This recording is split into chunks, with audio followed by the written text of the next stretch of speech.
The massive holographic display flickered to life in the Grand Council chamber of the Galactic Empire's War Command. Admiral Zextai's 4 eyes focused on the rotating image of a small blue planet orbiting an unremarkable yellow star. His scaled fingers drummed against the metallic surface of the command table as he reviewed the intelligence reports one final time. "So this is Earth," he said, his voice carrying the authority of someone who had conquered 47 star systems. "The humans refused to surrender their independence and join the Empire." His aide, Commander Veltros, nodded nervously. "Yes, Admiral. Despite our overwhelming show of force, they have rejected our terms. Their response was rather unusual." Admiral Zextai's mandibles clicked in annoyance. "Unusual how?" "They said, and I quote, 'Thanks for the offer, but we're good on our own.'" Commander Veltros paused, checking his data pad. "They also mentioned something about being happy to trade with us as equals, but they won't bow to anyone." The other military leaders around the table exchanged glances. General Mordock of the Krillian shock troops let out a harsh laugh. "Typical primitive species arrogance. They probably think their crude weapons and basic technology can match our forces." Admiral Zextai studied the tactical analysis. Earth's military capabilities were indeed primitive by galactic standards: nuclear weapons, kinetic projectiles, and basic energy shields. Their space fleet consisted of a few dozen ships that could barely manage interplanetary travel, let alone pose a threat to Empire vessels that could glass entire continents from orbit. "What concerns me," the Admiral said slowly, "is their confidence. Every species we've encountered either surrenders immediately upon seeing our fleet or fights desperately knowing they face extinction. The humans seem unconcerned." "Perhaps they're simply too primitive to understand the situation," suggested General Mordock. "Some species lack the intelligence to grasp the futility of resistance." Commander Veltros cleared his throat. "Actually, sir, our intelligence suggests they understand perfectly. They've analyzed our technology, calculated our military advantages, and reviewed the fate of other species who opposed us. They know exactly what they're up against." This gave Admiral Zextai pause. In his 3 centuries of military service, he had never encountered such a response. Species either submitted or fought out of desperation. The humans appeared to be doing neither. "Very well," he decided. "We proceed with the standard protocol. Send our finest warriors to demonstrate Empire superiority, deploy the elite guard battalion to their capital city. 1,000 of our best soldiers should be more than sufficient to break their spirit without requiring orbital bombardment." The elite guard battalion was the crown jewel of the Empire's military machine. Each soldier was genetically enhanced, equipped with advanced armor that could deflect most known weapons, and trained from birth for conquest. They had never failed to subjugate a world. "Sir," Commander Veltros ventured hesitantly, "the humans have made an equally unusual counter-proposal." "Which is?" "They suggest settling this through single combat. 1 representative from each side. Winner takes all." The chamber erupted in laughter from the assembled military leaders. General Mordock slammed his massive fist on the table. "Single combat? Do they think this is some primitive honor duel? We're talking about the fate of an entire planet." Admiral Zextai, however, wasn't laughing. His tactical mind was working through the implications. "They're either completely insane, or they know something we don't. What else do we know about human combat capabilities?" "Limited data, sir. They have various military forces, but nothing that should concern us. Infantry with basic projectile weapons, armored vehicles, aircraft that can't even achieve escape velocity. Their soldiers appear to be unmodified baseline humanoids with standard biological limitations. And yet, they propose single combat," the Admiral mused. "Interesting. Should we ignore their proposal, sir?" asked Commander Veltros. Admiral Zextai considered this. The Empire's reputation was built on overwhelming displays of force, but it was also built on inevitable victory. If they accepted the human proposal and won, it would demonstrate that even a single Empire warrior was worth an entire human army. If they declined, it might suggest they were afraid of human capabilities, however unlikely that seemed. Contact them, he decided. Tell them we accept their proposal, but we modify the terms. We will send our elite guard battalion as planned. They may send one representative to face all 1,000 warriors. If their champion can defeat our forces, we will withdraw and respect their independence. When their champion falls, they will surrender unconditionally. The military leaders around the table grinned with anticipation. The idea of a single human facing down 1,000 elite guards was absurd beyond belief. It would be a spectacular demonstration of Empire power that would likely be recorded and broadcast across the galaxy as a warning to other potentially rebellious species. And what if they refuse these terms? Asked General Mordock. Then we proceed with standard planetary subjugation, Admiral Zextai replied. Orbital bombardment, followed by ground occupation. But something tells me they'll accept. 3 hours later, the human response arrived through their primitive communication system. Commander Veltros read it aloud to the assembled War Council. Terms accepted. Our representative will meet your battalion at the designated coordinates. We appreciate you keeping this civilized. Signed, Earth Defense Council. Admiral Zextai leaned back in his command chair. Fascinating. They either have a weapon we haven't detected, or they've produced some kind of enhanced super soldier we know nothing about. Or what, sir? Or they're planning to sacrifice one individual to buy time for their real defensive strategy. In any case, we'll learn the truth soon enough.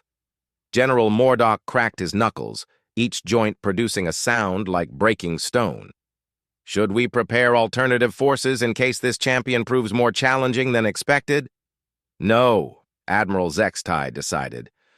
Our elite guard battalion has conquered worlds single-handedly.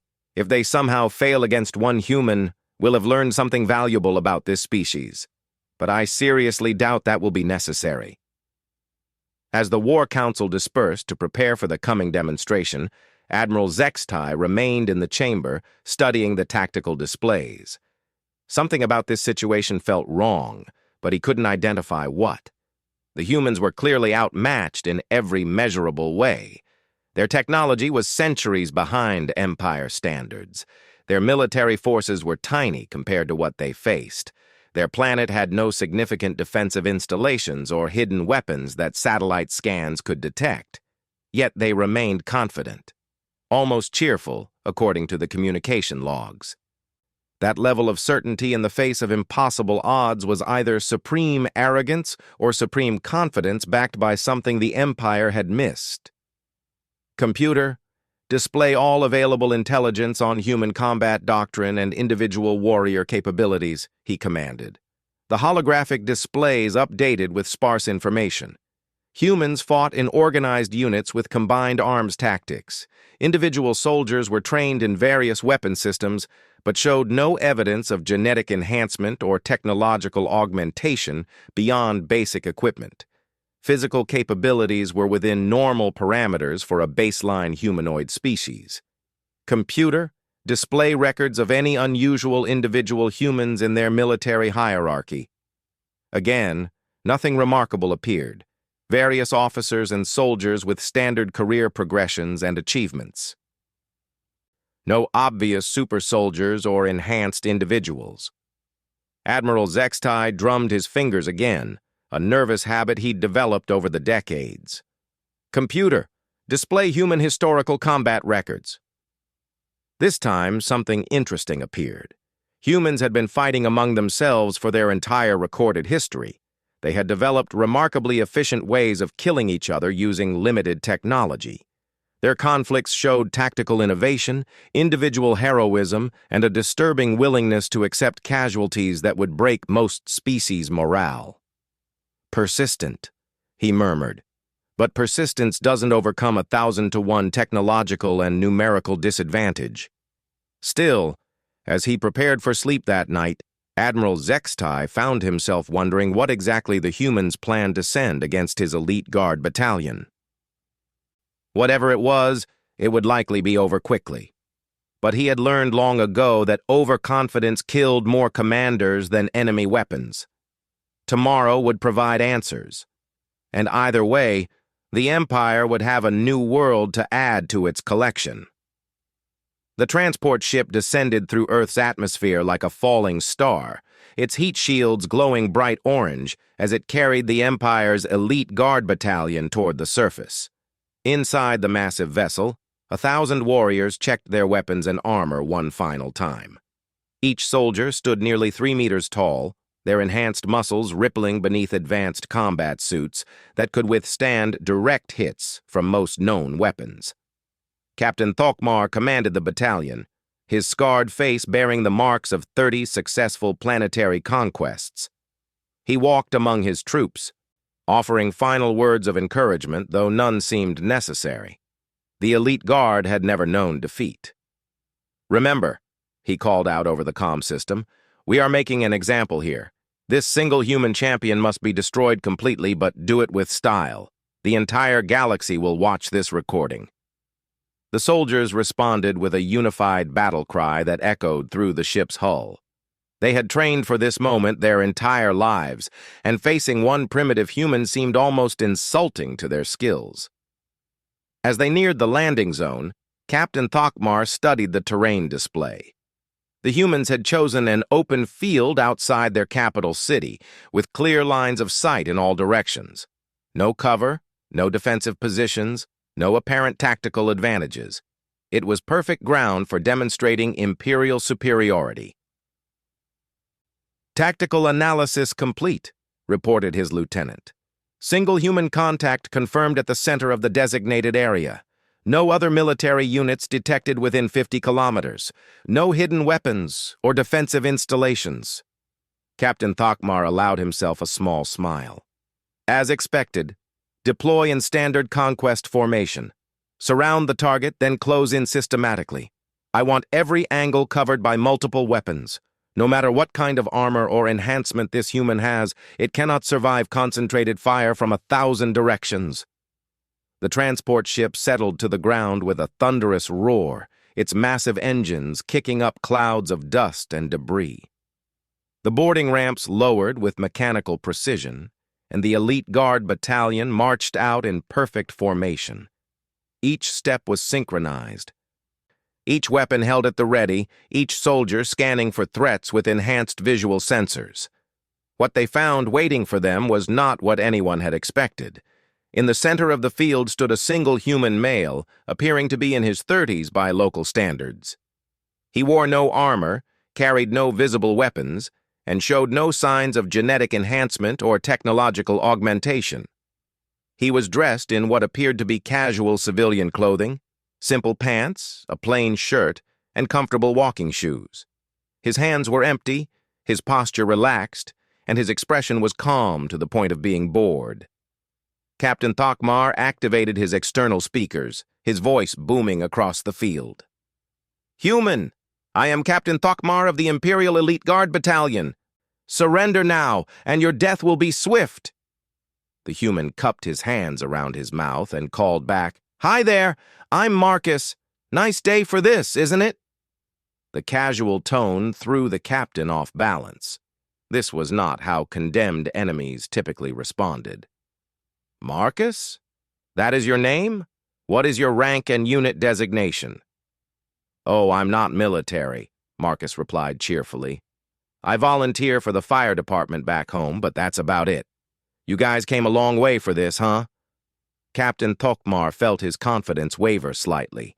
Either this human was completely insane, or there was something the Empire intelligence had missed. "You claim to be a civilian? Not a soldier?" "Well, sort of. I mean, I've done some military training, but hasn't everyone? It's just basic stuff, though. Nothing fancy."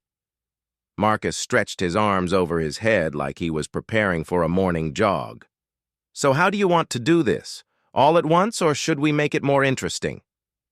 The battalion had formed a perfect circle around Marcus, each soldier aiming their weapon at the lone human. Captain Thokmar activated his tactical display, confirming that every angle was covered. Even if this Marcus could somehow move faster than humanly possible, he could not avoid fire from 1,000 different directions simultaneously. "This is your final warning, human. Surrender or face destruction." Marcus looked around at the assembled warriors with what appeared to be genuine curiosity. Wow, these guys are big. Nice armor, too. Very shiny. He paused, then called out louder. "Hey, do you mind if I ask what happens to your equipment after this? Seems like a waste to just leave it lying around." Several of the elite guard soldiers exchanged confused glances. This was not going according to any tactical scenario they had trained for. The human showed no fear, no desperation, no awareness of his impossible situation. Captain Thokmar decided to end this farce. "Open fire! All units! Engage target!" 1,000 weapons discharged simultaneously, filling the air with energy beams, plasma bolts, and kinetic projectiles. The combined firepower was enough to level a city block. The noise was deafening, the light blinding, and the heat intense enough to melt metal. When the smoke cleared, the field was scorched and cratered.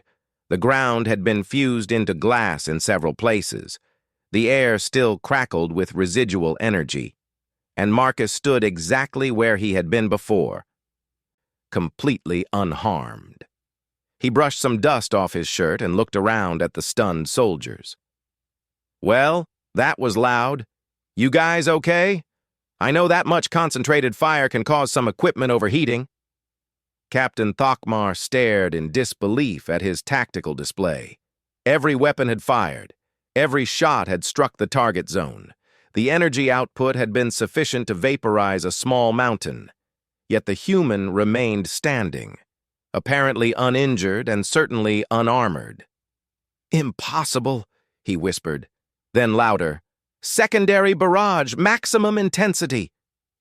This time the weapons fired for a full 30 seconds, pouring continuous energy into the target zone. The very air began to burn, and the ground turned to molten glass. Several nearby trees burst into flame from the radiant heat alone. When the barrage ended, Marcus was still there. He had somehow produced a bottle of water from somewhere and was taking a drink. "Thanks for the break," he called out. "Staying hydrated is important during exercise." Captain Thokmar's mind reeled. No known technology could provide that level of protection. No armor could absorb such massive amounts of energy without even showing scorch marks. And the human's clothing remained completely intact. "What are you?" he demanded over the speaker system. Marcus finished his water and smiled. "I'm just a guy. But you know what? I think it's my turn now." He began walking toward the nearest group of elite guard soldiers. His pace was casual, unhurried, like someone taking a pleasant stroll through a park. The soldiers immediately opened fire again, concentrating their weapons on the approaching figure. Marcus walked straight through the energy beams as if they were gentle rain. When he reached the first soldier, he simply placed a hand on the warrior's chest. The elite guard trooper, wearing armor designed to withstand anti-tank weapons, crumpled to the ground unconscious. "Sorry about that," Marcus said to the unconscious soldier, "but orders are orders." The nearby soldiers backed away in terror, firing continuously. Nothing touched him. Energy weapons had no effect. Plasma bolts passed through him harmlessly. Kinetic rounds seemed to simply stop existing when they came within a meter of his body. Marcus continued his casual walk around the circle, touching each soldier gently. One by one, the greatest warriors in the Imperial military fell unconscious at his feet. Their weapons were useless, their armor meaningless, their training irrelevant. Captain Thokmar watched his entire battalion collapse like dominoes.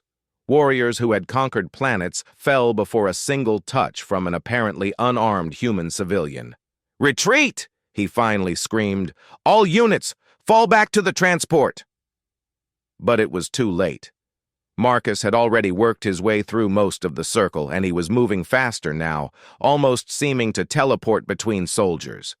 In less than 10 minutes, 999 of the Empire's finest warriors lay unconscious on the field. Only Captain Thakmar remained standing. Marcus approached him slowly, that same calm smile on his face. "Hey there, Captain. You can surrender if you want. I don't really want to knock you out too, but I will if I have to." Captain Thakmar raised his personal weapon, a prototype energy cannon capable of punching through starship hulls. He fired point-blank at the approaching human. The beam struck Marcus in the chest and simply vanished, as if it had never existed. "Yeah, that's not going to work," Marcus said apologetically. "Look, I know this seems impossible from your perspective. Your people are obviously advanced and well-trained, but the thing is, we've been doing this a lot longer than you think." The captain's legs gave out, and he collapsed to his knees. Everything he had believed about Imperial superiority, about the natural order of the galaxy, about the Empire's inevitable victory, crumbled in the space of 20 minutes. Marcus knelt down beside him, his expression sympathetic. "Hey, it's okay. Nobody got hurt permanently. Your soldiers will wake up in a few hours with nothing worse than headaches. And honestly, your Empire seems pretty impressive. We'd be happy to trade with you, maybe share some technology. But we're not going to bow to anyone. That's just not who we are." Captain Thakmar looked up at the human who had single-handedly defeated the Empire's finest military unit. "What? What are you people?" Marcus helped him to his feet. "We're human, and that's enough." Admiral Zextai stared at the transmission feed in complete silence. Around him, the command center had gone dead quiet. Even the low hum of ship systems seemed muted in the face of what they had just witnessed. The elite guard battalion lay scattered across the field like broken toys, 1,000 of the Empire's finest warriors, defeated by a single human who appeared to be nothing more than an ordinary civilian. The tactical computers were running analysis after analysis, trying to make sense of data that defied every known law of physics and military doctrine. "Run it again," the Admiral commanded quietly. For the 7th time, the holographic display showed Marcus walking through concentrated weapons fire as if it didn't exist. Energy beams that could melt through starship hulls simply vanished when they touched him. Plasma bolts hot enough to vaporize metal passed through his body harmlessly, and with each gentle touch, warriors who had conquered entire star systems fell unconscious. "Computer analysis complete," reported the tactical AI. "No known technology can explain the observed phenomena. Subject shows no evidence of energy shields, armor systems, or defensive countermeasures. Weapons fire appears to be nullified at the quantum level through unknown means." General Mordock finally broke the stunned silence. "It's impossible. No organic being can survive that kind of firepower. He must be some kind of machine or an energy projection." "Biological scans confirm he is organic," Commander Veltros said, his voice shaking. "Standard human physiology, no cybernetic implants, no genetic modifications we can detect. According to our sensors, he's just a normal human male." Admiral Zextai activated the communication system. "Captain Thakmar, report." The response came through clearly, though the captain's voice was barely above a whisper. "Admiral, I don't understand what happened. Our weapons had no effect. None at all. He walked through our firepower like it was sunlight. Are you injured? Are your men injured?" "No, sir. They're unconscious but unharmed. The human, Marcus, he said they would wake up with headaches. Nothing more." There was a long pause. "Admiral, he could have killed us all. Easily. But he chose not to." This information sent a chill through the command center. An enemy who could defeat your forces was dangerous. An enemy who could defeat your forces but chose mercy was terrifying because it implied a level of superiority that rendered military threats meaningless. "Captain, return to the ship immediately. Bring your men." Yes, sir. The humans said to tell you that their offer still stands. Trade partnerships, technology exchange, diplomatic relations, but no submission. Admiral Zextai closed the communication channel and turned to face his senior staff. 3 centuries of military experience told him they were in uncharted territory. The Empire had encountered advanced civilizations before, but never one that displayed this kind of casual superiority while maintaining such a friendly attitude. Options? He asked. Orbital bombardment, General Mordock suggested immediately. If their ground forces are somehow invulnerable, we glass the planet from space. And if their orbital defenses are proportionally advanced, Admiral Zextai countered. We just saw one human defeat our best ground forces. What happens when their fleet engages ours? They don't have a fleet, Commander Veltros protested. Our intelligence shows maybe 50 ships, none larger than a frigate, none capable of faster-than-light combat. Our intelligence also showed normal human soldiers with primitive weapons, the Admiral reminded him. Clearly, our intelligence is inadequate. As if summoned by their discussion, a new contact appeared on the tactical display. A small human vessel, roughly the size of a shuttle, was approaching their position. It showed no weapons, no shields, and was broadcasting a simple diplomatic frequency. "They're hailing us," reported the communications officer. "On screen." The view screen flickered to life, showing the interior of the human vessel. A woman in her 50s sat at the pilot's station, wearing what appeared to be a standard civilian outfit.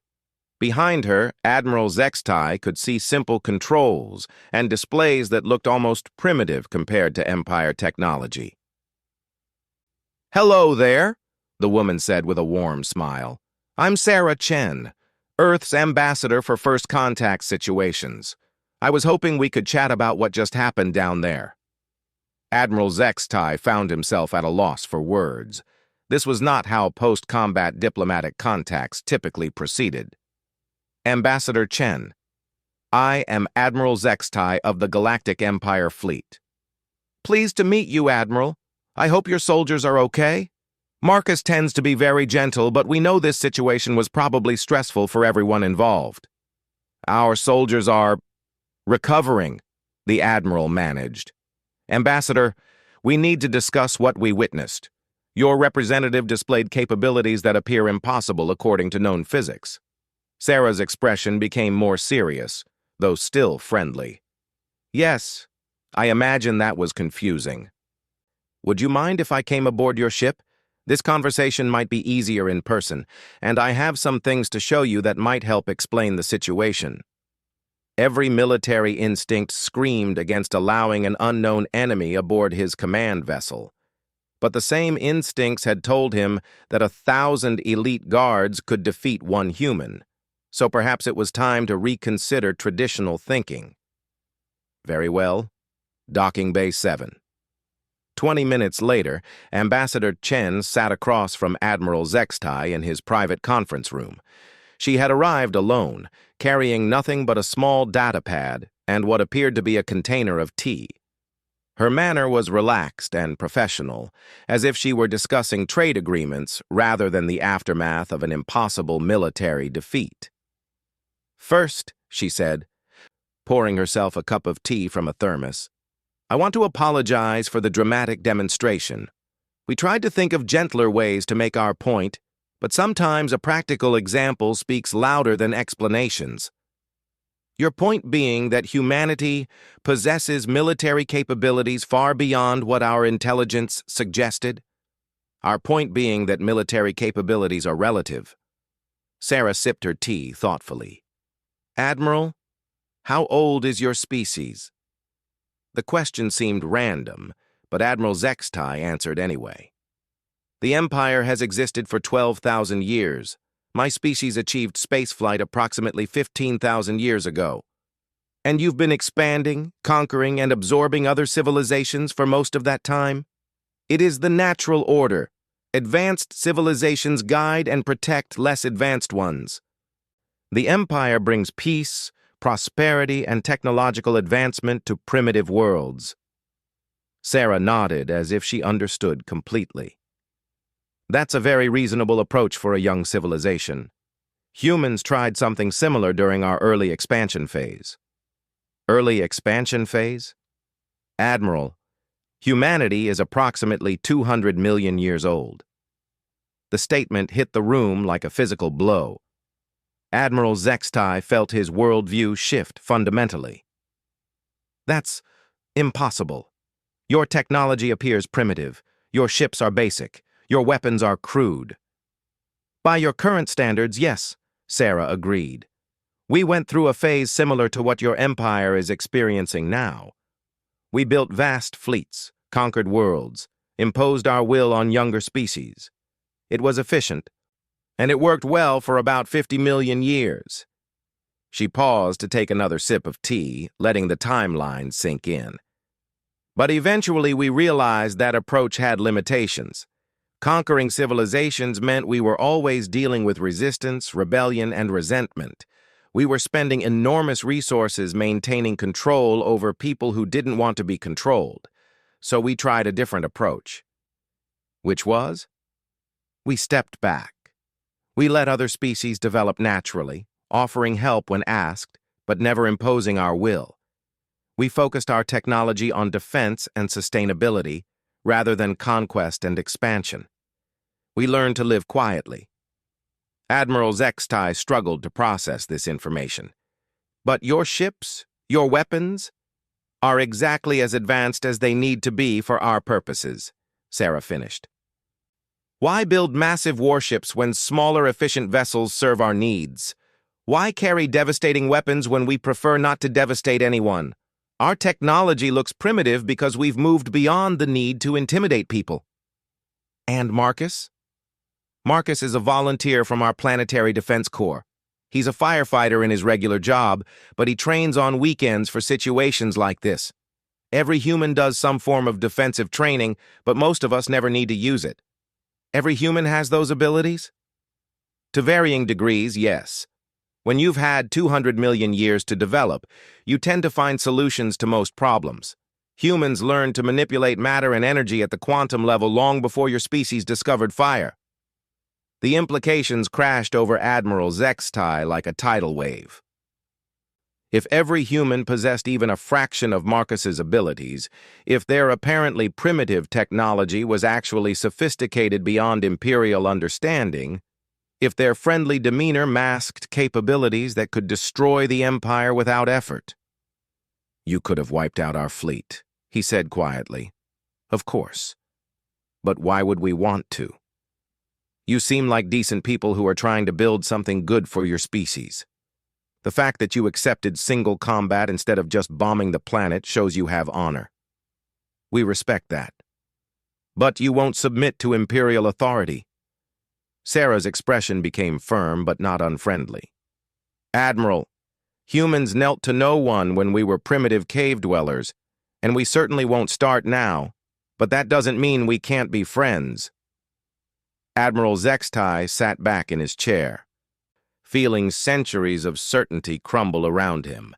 The Empire's expansion, its military might, its technological superiority, all of it was meaningless in the face of a species that had been developing for 200 million years. What happens now? He asked. That's up to you, Sarah replied.